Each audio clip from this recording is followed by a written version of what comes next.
Hey guys, welcome to my channel. Welcome back. If this is your first time watching, I appreciate the viewership.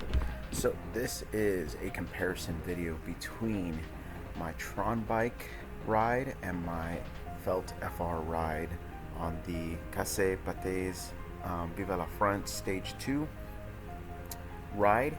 And the reason why I'm doing this comparison is the channel Ride with Gerben.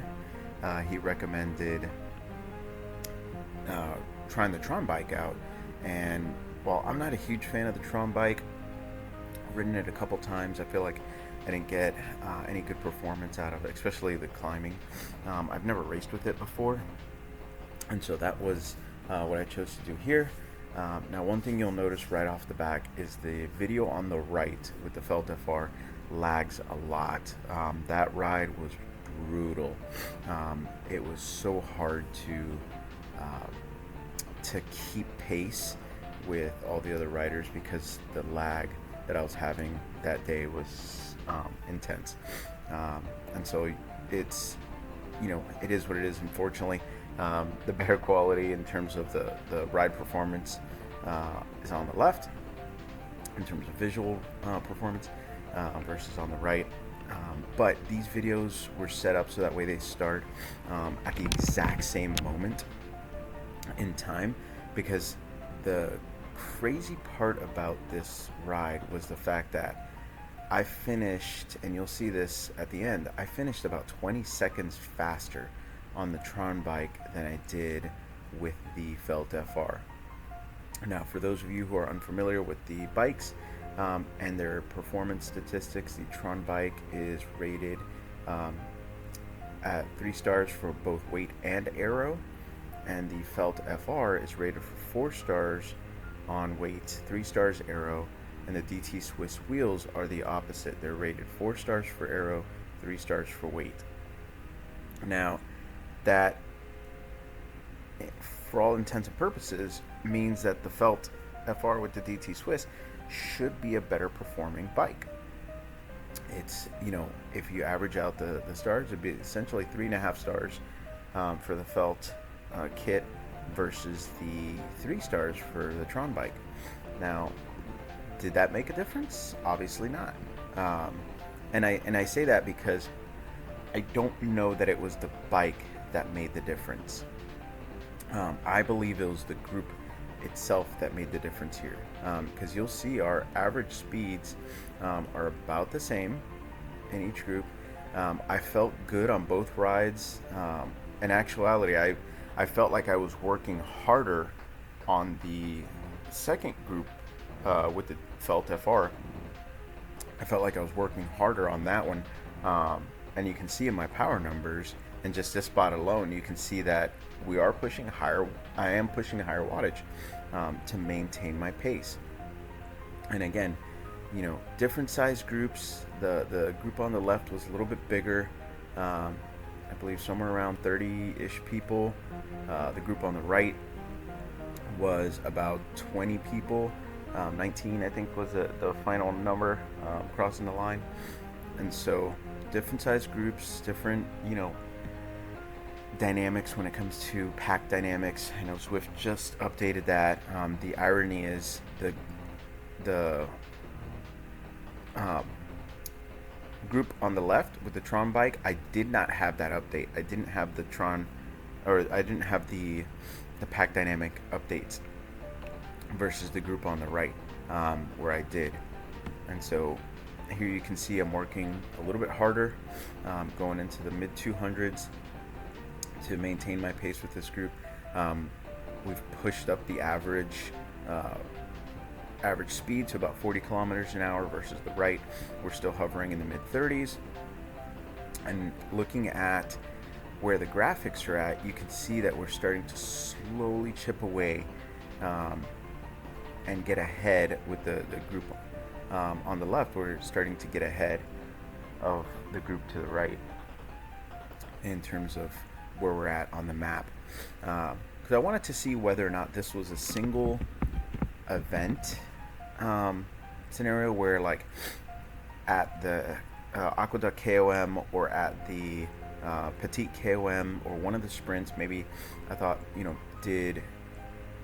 we did I go so much faster at those, at those parts of the stage that's what ultimately allowed us to, or allowed me to finish with the Tron bike faster than finishing um, with the Felt FR. But as you can see, the group to the left, we are holding a higher average speed, about 40 kilometers an hour. So it really does look like the pack dynamics here are playing a bigger role in how we're able to perform, specifically how I'm able to perform. Because again, I felt good in both rides during the flats, which is for me not normal. I'm not good at riding flats. I generally have to put a lot more effort into staying with the groups to maintain. So both these setups, I believe, were perfect for this stage. And because we were holding a faster average speed on the Tron bike, I didn't have that hard of a time keeping up. I stayed as best I can. I stayed to the middle of the pack, rear of the pack. If I had to push a little bit hard to catch up, the typical experience for me is if I start to fall back, and like you'll see on the left here, I'm starting to fall behind the last guy, which means I'm having to work a little bit harder to keep up. And what typically ends up happening is I'll bring up my wattage to about 250, 300, 350, and then that immediately puts me in the front, like you see happening right now. Starts to put me in the front of the group. So I back off the wattage and let myself kind of fall back into the middle. I've made the mistake on many races of just hanging out in the front, holding my tempo, not worrying about where my placement's at, and I end up suffering for it. I end up when it comes to the more important parts of the race, whether it's intermediate sprints or the climbs. Specifically the climbs, I end up suffering the most on it because I'm wasting a lot of my energy through the flats just trying to keep up, or just trying to stay off the front because I don't want to fall off the back. I don't want to end up allowing myself to fall off the back. And again, if you look at the right screen, that's kind of what's happening to me here. Even though I'm trying to hold my pace, this group really started pushing hard around this part of the stage, and there's typical scenario, one or two people will go off the front, and little by little they'll start to pull the team with them or pull the group with them. And in this case, the guys that were just in front of me that I now that are now behind me, because I wanted to bridge that gap, they were riding steady, and I thought, okay, we'll at some point we'll catch back up, but it looked like they just kind of kept slowing down, and I was like, I don't want to be left behind by this front group. I want to stay in the front group, because having that extra aerodynamic assist with being in the pack definitely helps. And so I kept at it. I pushed hard, bridged the gap, brought myself onto the back of the group as best I could, and as you saw, it put me right back to the front, and I let myself kind of slip into the middle and the back of the pack. But again, this ride with the Felt FR group, I felt like I was pushing harder the whole time. I really did feel like this group was much stronger. I thought we were going much faster.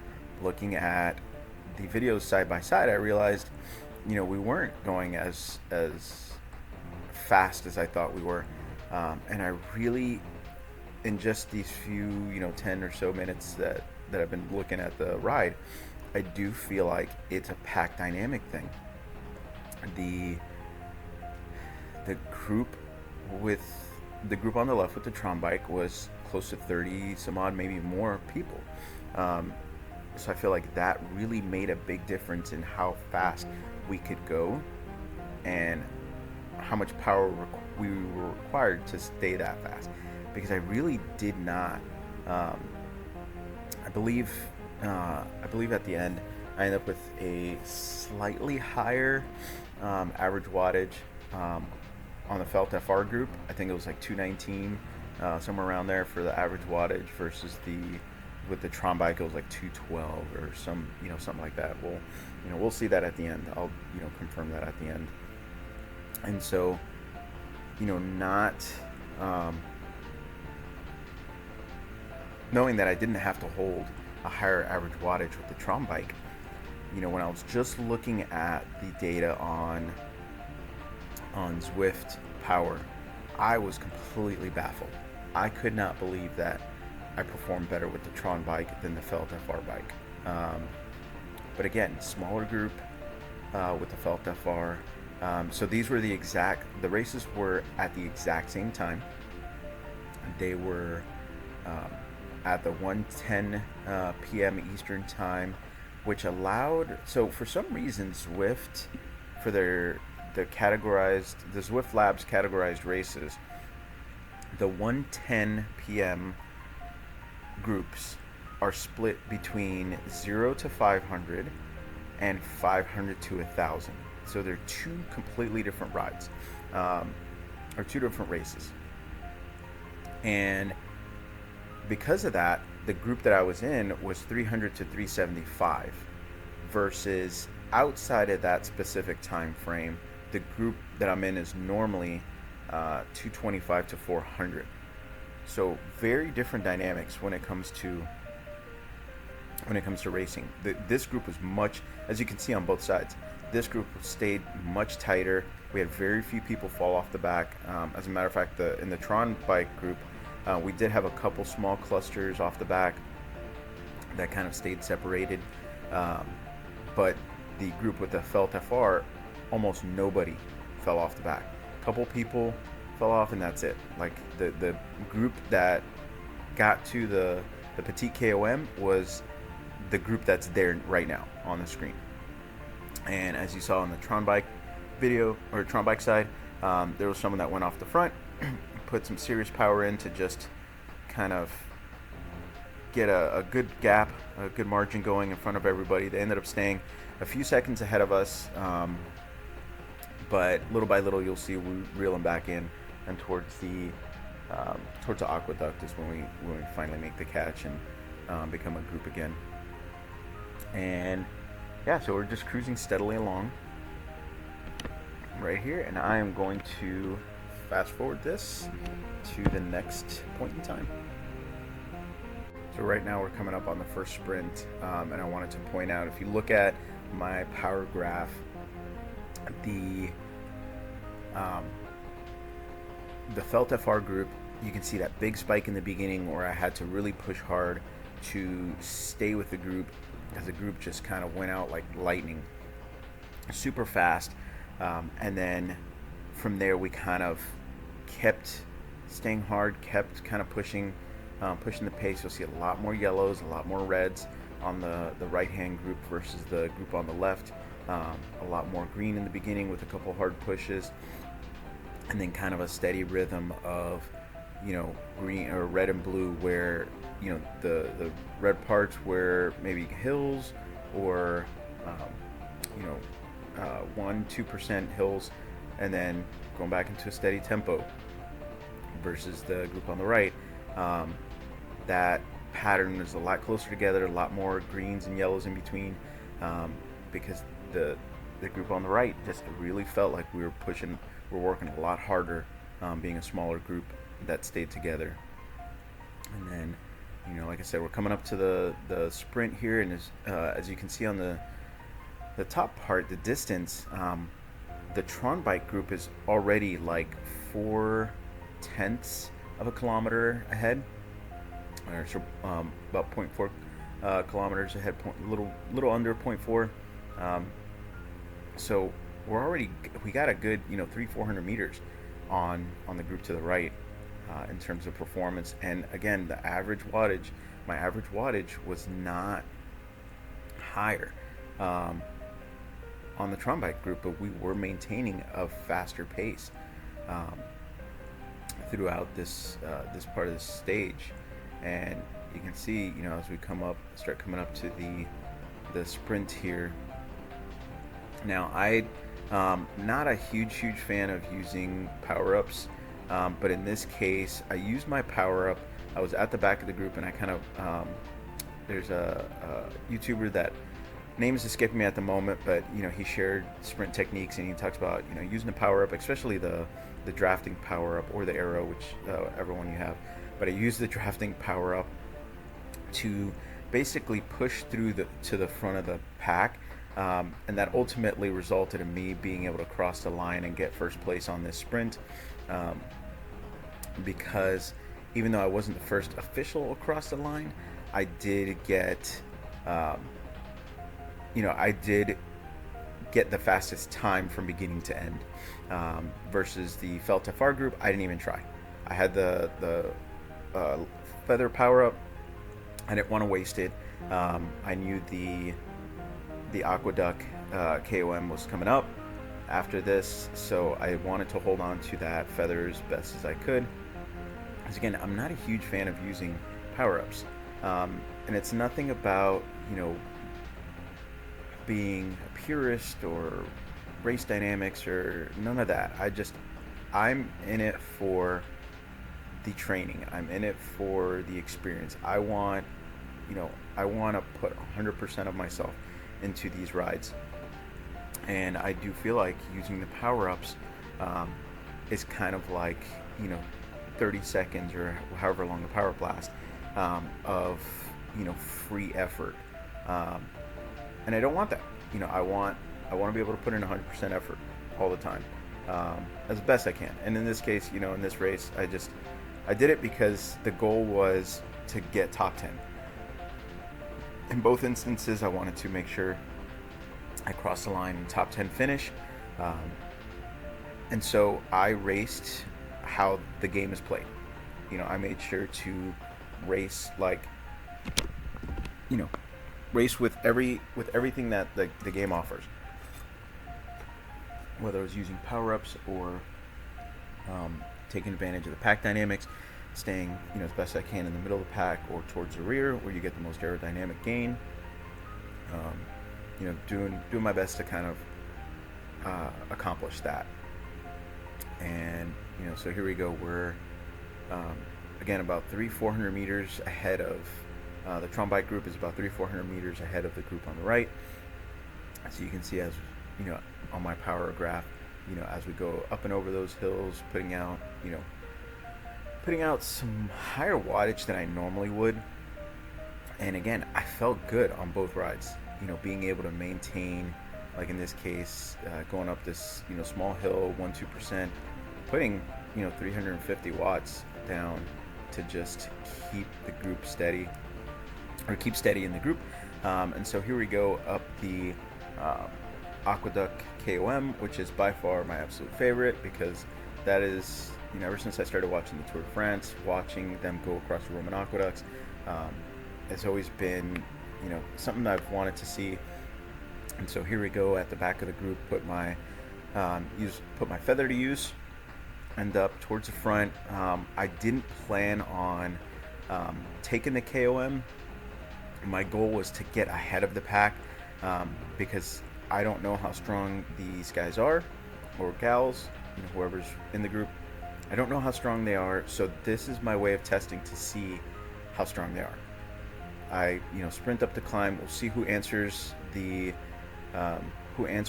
challenge, and then I know that's who I'm gonna have to kind of keep to the wheel of towards the Petit KOM, because these are gonna be the stronger riders. These are gonna be the guys and gals that are gonna put down the wattage for the Petit KOM, and possibly in the top 10.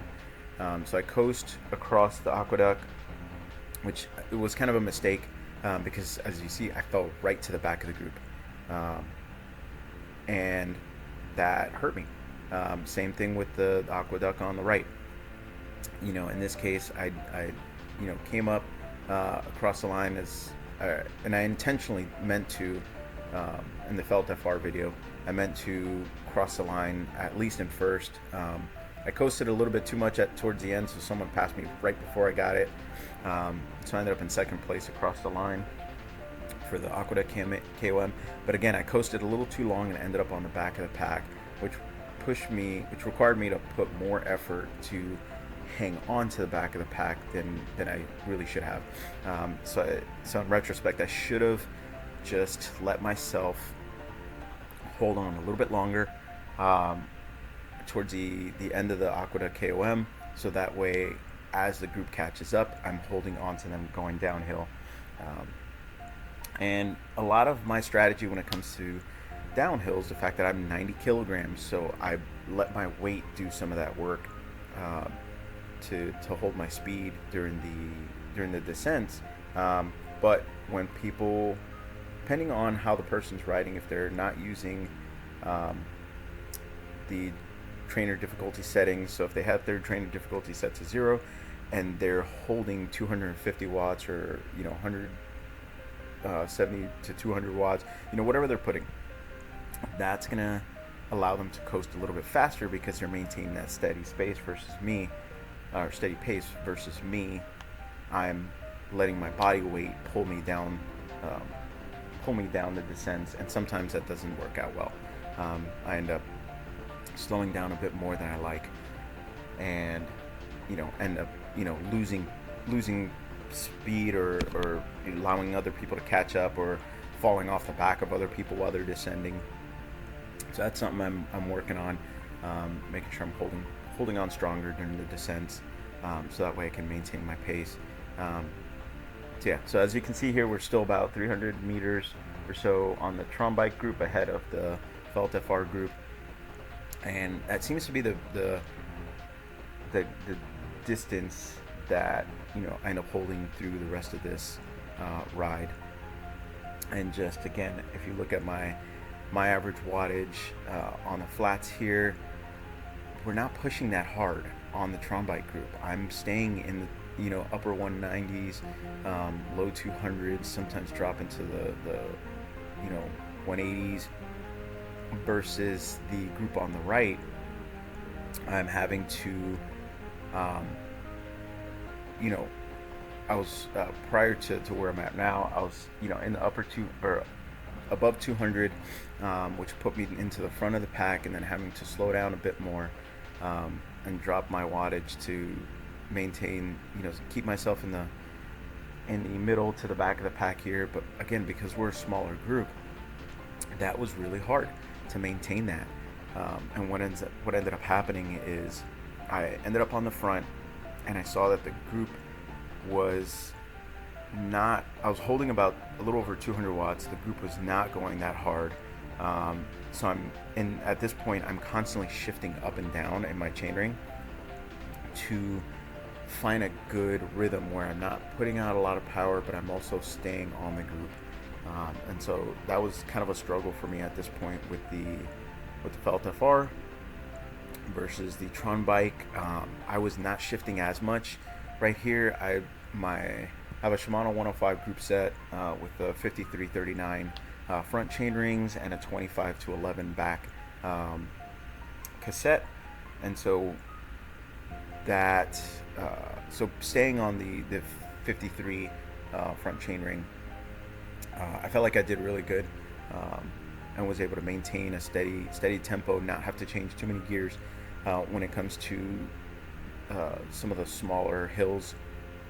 So that's why you see my power kind of jump real high on some of these smaller hills. And I would imagine it's the same for others, because that's how we're all kind of able to stay together.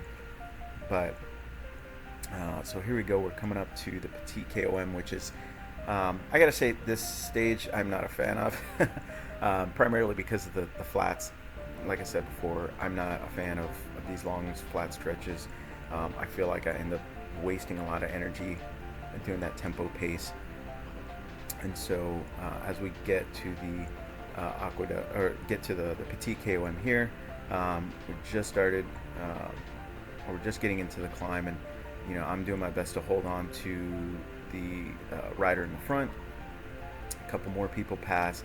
At this point, I looked at my wattage and realized like I'm pushing harder than I intended to. My goal is to kind of stay in the 300s as I'm coming up over the or stay in the 300s through the Petit KOM, but going into the 350s, I tried to basically bridge that gap, which was a mistake, because that cost me a lot of effort up front versus with the Felt FR. I rode a lot better. I maintained, I stayed in the lower 300s, but I wanted to, in a way, flex. I feel like this bike setup is the perfect setup for climbing, because those 62s get, good amount of aero, and the Felt FR being lightweight,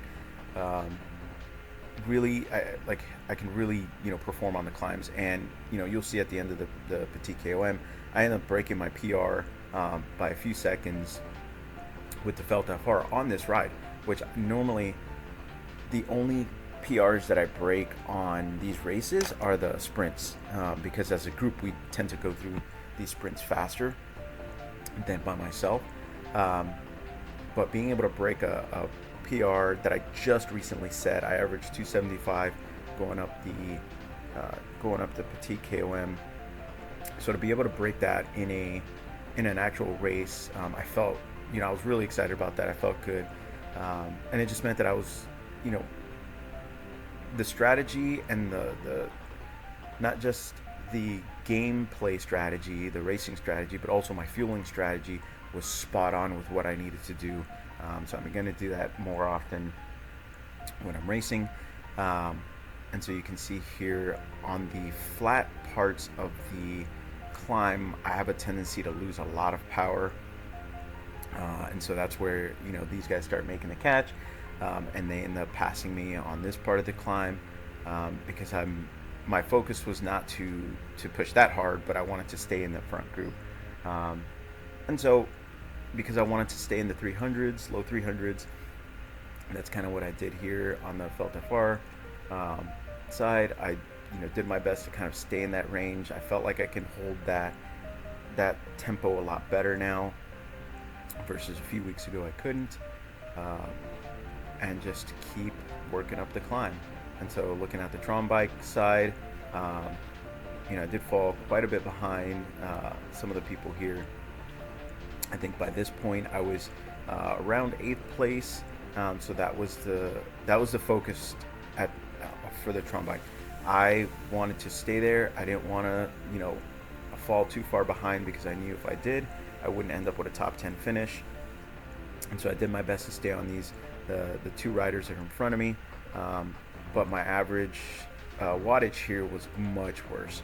I had such a hard time staying in the mid 200s, and even pushing the 300s. So what I would do is I would try and hold that mid 200s for a little bit, and then on some of the harder parts of the climb, I would try and push as hard as I can to get myself into the upper 200s, low 300s, versus the Felt FR side. On the flat parts of the climb, I was holding, I was doing my best to hold the mid 200s, because again, that's where I usually end up falling. I lose a lot of time on climbs as those flats, because having my trainer difficulty set at 100%, I end up, my power drops quickly on the flat parts of the climb, so I have to adjust gears quickly and play that game back and forth. Versus if I were to reduce my if I reduce my trainer difficulty, then I can essentially find a good steady rhythm where I can stay within 1 to 2 gears, and then just work on my pedal stroke or pedal revolutions to maintain my pace. And so looking at the distance here, we're about I'm about 100 meters or so apart on this part of the climb, because I was going that much faster with the Felt FR. Not just being able to hold higher wattage through the climb, but also that bike is just faster for climbing. And again, with the Tron bike, I felt like I was having a hard time on this climb. And so here we go. We're still still kind of about 1 to 200 meters apart. Felt FR slowly making my slowly catching up to where I'm at with the Tron bike on this climb. And again, my focus here was just doing my best to maintain a steady pace and stay where I was at. So with the Felt FR group, I was already, I think I was in 9th or 10th place at this point. I don't exactly recall, but I remember when I got up to the top of the climb, I knew I was going to be in that range. I was going to stay within that 9th or 10th place because while I'm doing this, I'm also, so when I ride, what I end up doing is I'm looking at the list of riders on the right hand side of the screen, which obviously is cut out right now. I'm looking at the list of looking at the right hand list of riders on the screen, but also looking at my Zwift companion app to see where they're at on the map. And so that kind of helps me gauge, how much power I need to put out, so that way I can stay kind of in between both groups, or stay in the position that I'm in. If I can make the catch and catch up to the group in front of me, then I know what kind of effort I need to pull, versus if I start seeing that people are catching up to me, then again, I'm looking at what kind of effort I need to pull to stay ahead of them. And so, as you can see, I'm coming up on the left-hand screen on the Tron bike screen. I'm still about 100, stayed about 100 meters ahead, and so that allowed me to cross the line, technically faster on the actual stage, but in the Felt FR group, I end up not only crossing the line and breaking my own PR, but also someone just passed me. So maybe I was in eighth or 9th place, and then this person passed me, putting me in 9th or 10th place.